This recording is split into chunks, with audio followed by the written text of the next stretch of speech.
léegi pour tënk daal mooy ni wax carrément li nga xam ni mooy problème bi nga xam ni moom lañ dégg ci autoroute bi depuis ay fan ba léegi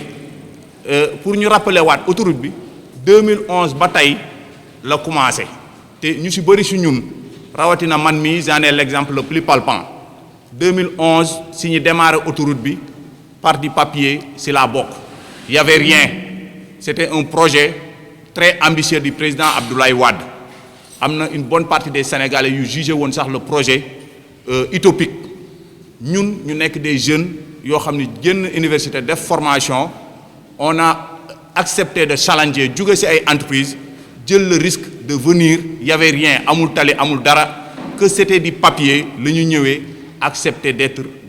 recruté par l'entreprise ñu démarrer kon donc ku démarrer benn entreprise ba fu mu toll nii ñëpp di ko coow yaakaar naa entreprise boobu c'est un bébé pour toi du ñu ko saboter loolu dafa am solo trop pour ñu wax ko ndax on a affaire avec des gens yoo xam ne fi mu ne nii bañatuñu benn façon de communication pour nous désorienter wala sax ternir nos images te suñuy image mënuñu ko ternir ndax entreprise bi kenn ëppale wuñ ci te duñu seetaan kenn di ko yàq ndax suñu sutur la n'est-ce pas waaye entreprise bi ñun ñoo ko créé di neeyaa ba fi mu toll nii kon duñ ko yàq léegi nag lu waral coow li yëpp ñoom bind nañ ay communiqué pour démentir pour gën ñu tiiñal rek li may wax ñoom nee nañu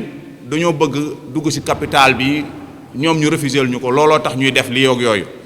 maa ngi weddi ni loolu amul ñun lépp lu ñu bëgg lu ne dañuy xool li yoon wax ñu tegu ci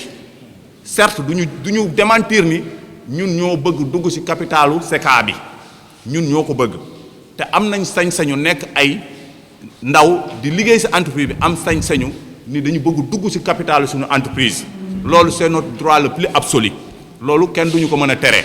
mais wax nañu ak personnel bi comme quoi que ni loolu c'est un projet à long terme du xëy tey rek sotti ñu ngi ciy liggéey ak benn cabinet ñi ñu war a bind nañ leen ñi ñu war a démarcher nañ leen kon donc loolu loo xam ne dañ ko projet à long terme ñoo wax nañ tamit ni am nañ 14e mois de salaire wala 15e mois de salaire je les défie amuñu 14e mois de salaire amuñu 13e mois de salaire benn bonus la ñu am de façon annuelle chaque décembre la ñuy jox benn bonus ak benn prime d'intéressement boo xam ni c'est un combat de longue haleine boo xam ne acquis syndical la c'est pour résumer ni entreprise bi lépp lu ñu fa am comme acquis et c'est très normal c'est des capitalistes combat syndical la moo ñu ko may mais ñoom tooguñu ex nihilo jox ñu quoi que ce soit c'est par le biais des négociations la ñu arrivé à am yenn acquis yi léegi nag lu waral mergueg yi yëpp ñu takk brassard yi def ay mouvement d'humeur def conférence de presse ba déposer préavis xam nga lan la depuis 2011 ba léegi avant directeur général bii di ñëw amoon nañ benn directeur général boo xam ne xëy na ak lu mu sikk fonkoon na doomu aadama fonkoon na le dialogue social ak problème bu mënti am bu ñu mënti am dañu doon tëju ci table régler ko problème lu mu metti dañ ko doon régler su tëwoon ba moom am na kilifa à Eiffage Sénégal kooku lañ doon saisir mu régler problème bi mais il s'en est trouvé que ni le directeur général bi nga xam ne moo mujjee ñëw defagum fi 2 ans tuddee Xavier Idié sa façon de gérer la ñuy décrier te dafa battre le record des sanctions bi mu fi ñëwee ba léegi moins de 2 ans li mu dàq ak li mu sanctionné ki fi def 5 ans defu ko ba tout récemment le cas de Raphaël Henri Zalé bi nga xam ni il a été licencié de façon très arbitraire et illégitime te dafay baax ñu rappeler leen lu tax ñu dàq ko lu tax ñu dàq ko mooy dafa remonter c'est un dossier qui est synchronisé avec le dossier de Binta Sarr c'est une dame technicienne de maintenance boo xam ni dafa nekk en femme enceinte mu nekk ci benn équipe boo xam ne moom rek a fay jigéen mu sentiroon ni elle était victime des harcèlements ak ay menaces si le saisir l'inspection du travail bi mu saisiree inspection du travail pour que kat ñu may ko jàmm pour que inspecteur bi renouer le dialogue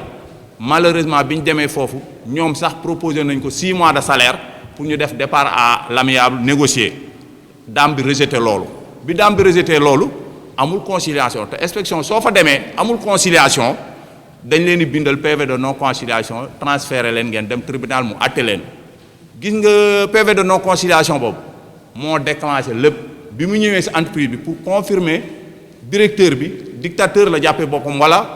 ñàkk respecté nit ñi la jàppee boppam mu ni gis comme que am na PV de conciliation léegi mu jox ordre son DRH ni ko daam bi dàq leen ko ndax dafa ternir l'image de l'entreprise. Elle nous a saisi au tribunal motif boobu la joxe bi mu joxe motif boobu DRH bi laaj assistant am bi nga xam ne mooy Raphaël Zale bi dàq léegi assistant boobu ni ko le directeur général li mu la wax nii tegu ko fenn motif bi dafa léger nit ki yóbbu employeur inspection ñu war a dem tribunal du motif pour nga dàq ko. Raphaël Zale ni ko man d'accorduma ci motif boobu pour ñu dàq ko vaut mieux daal ngeen ñu toog ba xaar def su defee li mu war a def ñu doog koo dàq mais defu fi lu ñu ko war a mën a dàqee. directeur DRH boobu noonu dem na wër ci leen couloir yi man toog naa man en tant que délégué ak sama beneen camarade adjoint secrétaire général DRH bi mu ni moom sax d'accordul ci li ko directeur bi wax seen cabinet bi leen conseillé sax nee nañu ñoom it d'accordul loolu yëpp am ci. directeur bi entêté wu ni moom day dem Paris mais joxe na ordre à ce que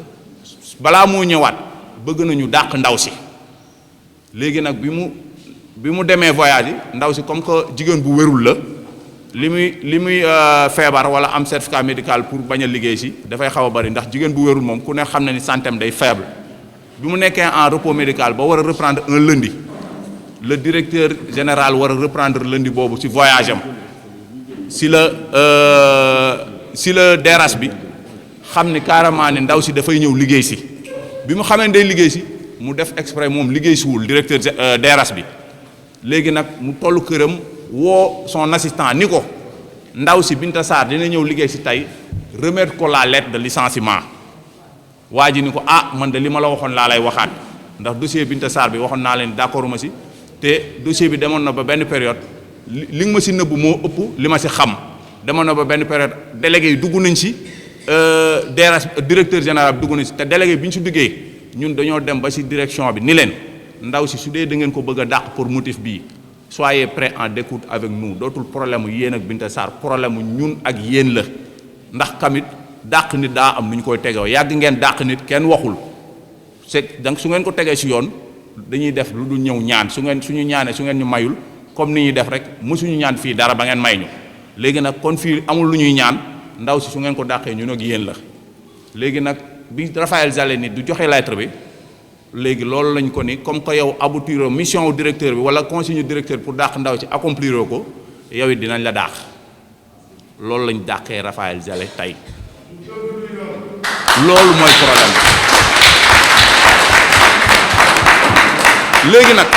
léegi nag comme tout collège syndical comme tout délégué am nañ suñuy doléance yoo xam ni à chaque fois ci table de négociation la ñu koy négocier te yàlla dimbali nañu à ce que point yu bari suñu demee table de négociation yàlla ñu ngi ci mën a am aboutir mais am na loo xam ne du table de négociation le respect ça se mérite le respect yaa koy dem jëli sa bopp soo respecté nit ki respecté wu la da nga koy faire respecter toi-même ndax foofu lañ toll ak ki nga xam ne moo diriger entreprise bi respecté wul kenn ses proches collaborateurs du si nuyu kenn loolu sax nuyoo du obligation mais bu ñu fàtte ni Sénégal lañ nekk nuyoo dafa nekk lu am solo anecdote bi ma leen mën a jox moom bi mu fi ñëwee léegi 2 ans yi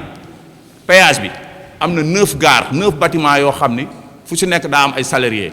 moom directeur boobu noonu amul benn gare bu mu si teg tànkam ba léegi may wax ak yow nii amul benn gare bu mu teg tànkam doléance bu ñëw muy côté social ak leneen coopérative d'habitat bi ñu naan accompagner nañ ko c'est pas vrai mësuñu jox 1 franc bu ñu may coopérative d'habitat bi au contraire dañoo lebal c'était l'ancienne direction moom moo am benn fibre sentimentale coopérative d'habitat bi c'était une initiative personnelle boo xam ne man ak le premier secrétaire général ñoo ko dox ñoo ko wax ba mettre ko sur place ñun ñoo wuti këyit yi ñun ñoo jël suñu xaalis constituer le coopérative d'habitat boobu bi ñu demee ba gis benn site pour bëgg ko jënd entreprise bi moo lebal salarié bu nekk 1,3 million avec un taux faible de 2% su ma juumul 2% xaw ma 1,5% ñu fay entreprise bi ba nii may wax ak yow terrain nii la amul borne amul dara coopérative boobu noonu conseil d'administration bi directeur bu bees bi ñëwee ñoom dañoo dem ci directeur bi ni ko accompagner ñu pour ñu terrasser wala ñu construire sax xam nga lan leen tontu nee na leen moom ñëw fi pour faire de la charité loolu la tontu pour dire que ni moom il est très bien en termes de gestion minimiser rationaliser les dépenses ak yooyu mais en termes pour des avantages aux salariés de ko relayer au second plan loolu lay def lépp loo xam ne dafa soxal salariés yi du préoccupation am looloo indi woon à ce que li ñuy wax à ce que seeni affaire FCPE boobu noonu dafa am benn épargne boo xam ni du actionnariat encore une fois su ñuy wax actionnariat nous ne sommes pas des actionnaires groupe bi dafa am benn plan d'épargne boo xam ni dañ ko jox pour les salariés pour que chaque année da ngay jënd ay parts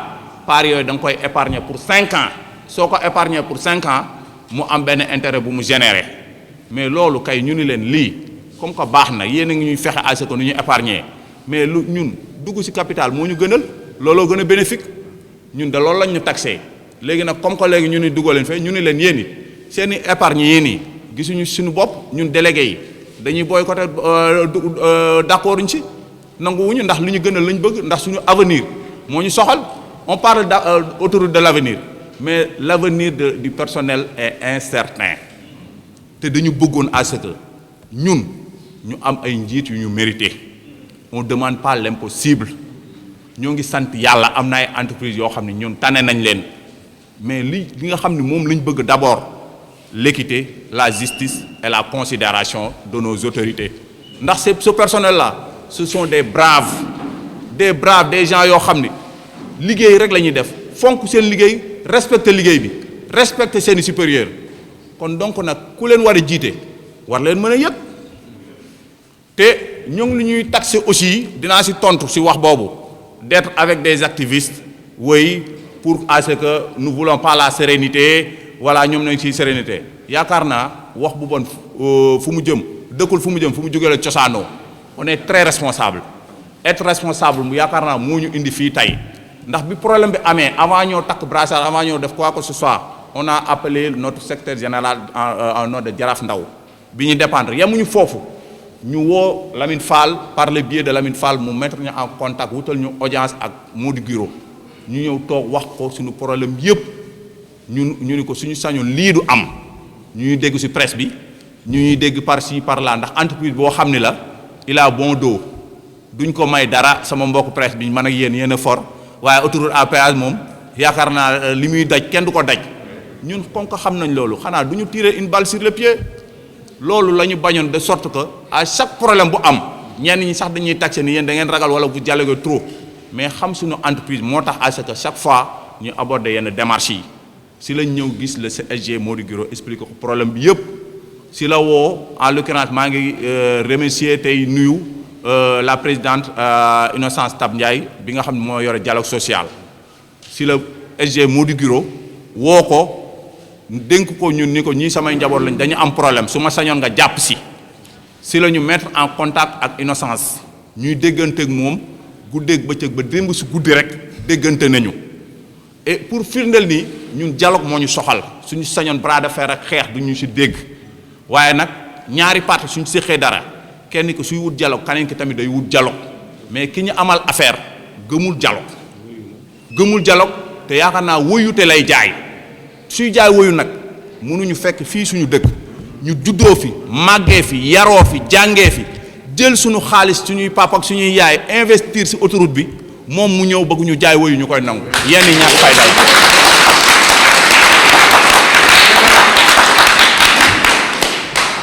léegi nag jàmm gu ne ñaar a koy dox su bëggee jàmm lii nga xam ne ñun dañ ko bëgg moom na ko bëgg